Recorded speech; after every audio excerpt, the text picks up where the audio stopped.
RRB, l'invité du matin. Et ce matin, nous sommes avec Morgane Manjat, spécialiste en modélisation des épidémies à l'IRD. Bonjour. Bonjour. Alors tout d'abord, peut-être rappeler votre rôle, votre travail, finalement, c'est de prévoir l'évolution de la circulation d'un virus en fonction des mathématiques. C'est une bonne définition ou pas ? Oui, c'est une bonne définition. Alors les mathématiques peuvent servir à pas mal de choses, mais un des grands champs des mathématiques, c'est ce qu'on appelle la modélisation, c'est d'essayer de mettre en équation des processus qui évoluent dans le temps et dans l'espace. Et en épidémiologie, donc on a des virus qui se propagent et on essaye donc de comprendre la manière dont ils se propagent. Et une fois qu'on a le modèle, l'avantage c'est qu'on est en capacité derrière de faire des projections qui intéressent beaucoup donc les collectivités, les pouvoirs publics notamment. Alors ça les aide à prendre des décisions, c'est ça ?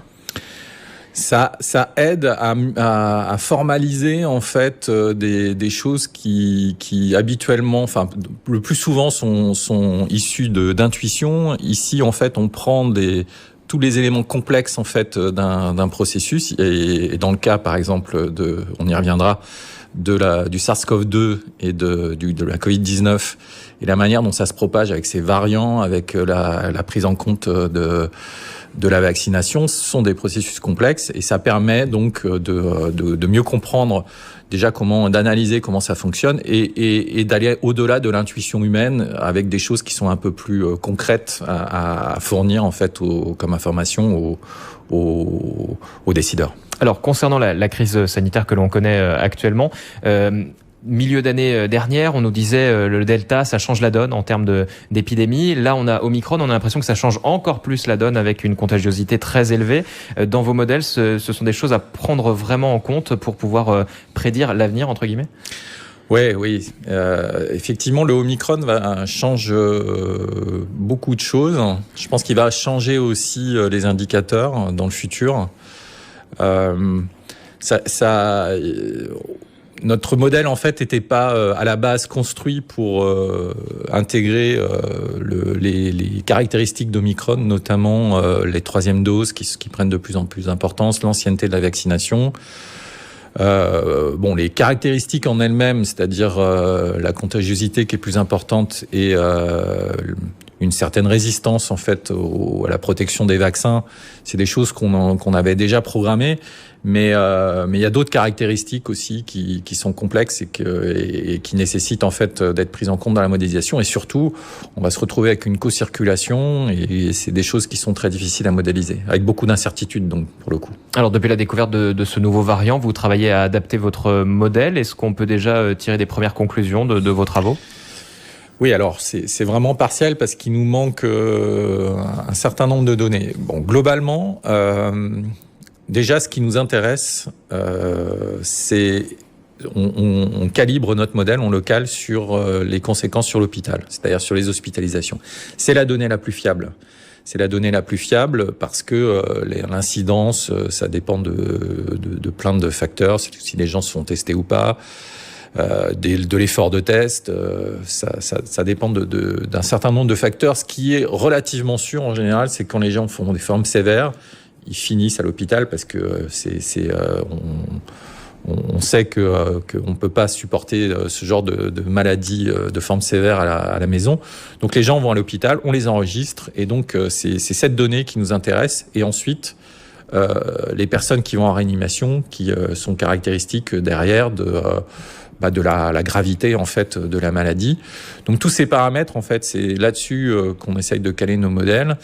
C'est que certaines données en ce moment sont justement pas à notre disposition, mais ça arrive, donc on aura des résultats prochainement. Mais clairement, il y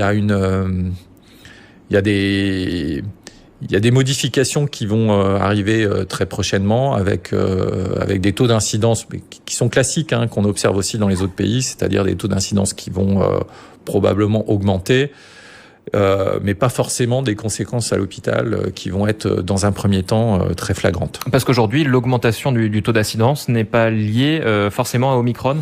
Non, clairement là, le Omicron, alors il y a toujours des incertitudes sur la période d'introduction.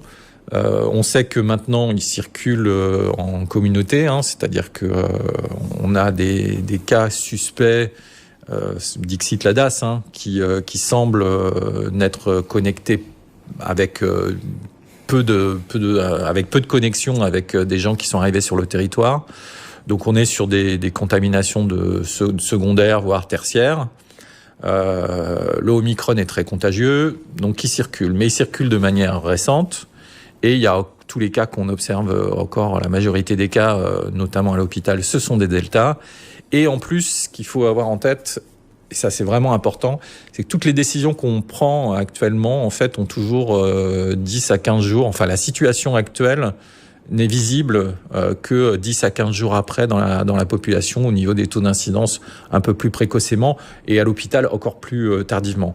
Donc ce qu'on observe actuellement, clairement, ce sont le relâchement qu'il y a eu lors des fêtes de fin d'année. Un relâchement aussi globalement, parce que c'est inévitable, la population probablement aussi est moins attentive au niveau des gestes barrières. Et donc les augmentations qu'on a actuellement, c'est vraiment les fêtes de fin d'année. Et une des vraies questions qui va se poser dans les prochains jours, avant même en fait l'explosion attendue du Omicron, c'est de savoir si il va y avoir une stabilité, c'est-à-dire si en fait le relâchement va être continu, ou si les fêtes ça va être ponctuel et qu'il va y avoir une redescente de l'incidence. Alors en métropole, on parle de raz-de-marée Omicron, on le voit, 370 000 cas pour les dernières 24 heures. C'est ce que l'on va vivre ici, toute proportion gardée, mais on peut s'attendre à un raz-de-marée comme celui-là, ou alors on va avoir quelque chose de plus calme selon vos modèles et selon ce que vous avez pu rentrer dedans? Alors pour le delta et pour la vague en fait la première vague qui a été enregistrée, observée en Nouvelle-Calédonie, autant on avait des taux un R0 qui est le nombre de cas secondaires contaminés après avec un cas tertiaire qui était très important. Il était d'entre 6 et 8 avant même qu'on sache que le virus était sur le territoire. Donc concrètement, un malade contamine 6 à 8 personnes. Ouais. Autant ensuite, il est très vite redescendu à des taux à des R0 en fait, qui correspondent plutôt à 1 point, voire 2 points de moins. C'est-à-dire on était sur 3, 4, alors qu'en France, on était plutôt sur du 4, 5. Clairement, le mode de vie calédonien est plutôt protecteur. Il y a cet effet-là. Il y a plusieurs arguments en fait en faveur du fait que ça va être un peu moins violent. Il y a celui-ci. Il y a le fait qu'on soit quand même en période estivale. Et ça, c'est en France et en Europe, on observe 30% de moins de contamination sur les vagues passées entre l'hiver et l'été. Donc on peut penser qu'en Calédonie, on aura un peu la même chose. Donc il faut plutôt s'inquiéter peut-être en milieu d'année quand la saison fraîche va arriver. Et puis globalement aussi, on a une population qui est quand même vaccinée de manière très récente, et aussi une immunité naturelle des gens qui ont été exposés très récemment. Et ça, c'est vraiment un critère en fait qui est très important actuellement, et c'est ce qu'on essaye d'intégrer dans le modèle. Le fait qu'en France et en Europe, l'Omicron prenne aussi une importance très importante, c'est que les gens ont été vaccinés plus anciennement. Et ils ont eu accès à la 3e dose de manière plus tardive qu'en Nouvelle-Calédonie. Et tout ça fait qu'en fait, en Calédonie, on a un certain nombre quand même de signes protecteurs. Et ça, la 3e dose, dans les modèles, on voit clairement que ça influe sur la montée du taux d'incidence. Ah oui, clairement, en fait, la 3e dose, alors je suis pas un aficionado des 3e, 4e et 5e doses, mais la 3e dose, ce qu'on appelle le booster, clairement sur Omicron, les publications de nos collègues sud-africains, anglais, montrent que la 3e dose fonctionne plutôt très très bien et permet une protection qui est nettement supérieure en fait à la 2e dose. Parce qu'on parle souvent de la protection pour les cas graves, mais ça limite aussi la propagation du virus ? Ça limite, alors beaucoup moins pour le Omicron, c'est-à-dire qu'on était sur du 50-60% avec le Delta, on est plutôt sur du 30 voire moins avec le Omicron. Donc, c'est-à-dire que il y avait quand même un effet au niveau de la transmission qui était vraiment très sensible sur le Delta. Pour le Omicron, c'est moins le cas. Il y a aussi des caractéristiques, c'est que l'Omicron, il attaque plus en fait la jeunesse. Il contamine plus les jeunes que le Delta, hein, toujours pareil. Hein. Il n'y a pas de. Donc vous avez raison. Hein, il faut vraiment séparer en fait l'effet sur les formes sévères et puis l'effet sur la transmission. Sur la transmission, c'est beaucoup moins clair avec le Omicron, clairement. Et en plus, effectivement, il y a une circulation chez les jeunes, donc des gens qui sont en général peu vaccinés, qui va entraîner clairement des interrogations, notamment pour la rentrée scolaire. Alors, beaucoup évoquaient notamment le risque de reprise épidémique à la rentrée scolaire en raison des voyageurs aussi qui reviennent de métropoles, d'Europe, etc. Est-ce que ça compte vraiment dans le poids, par exemple, des modèles que vous développez, le fait des retours de voyage, ou est-ce que maintenant qu'il circule, finalement, il est là, il circule et c'est une goutte d'eau, cette histoire de voyageurs comparée à l'évolution en population aujourd'hui? Ouais, c'est vraiment une excellente question. Bravo.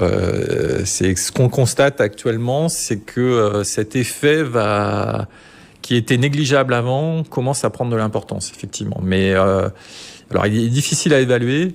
Pour le moment, on trouve des cas contaminés dans la plupart des vols. On s'attend effectivement à ce qu'il y ait, malgré le fait que les gens arrivent avec un test positif de moins de 72 heures. Hein. Il y a des gens qui... Négatif, oui, pardon. Un test négatif de moins de 72 heures.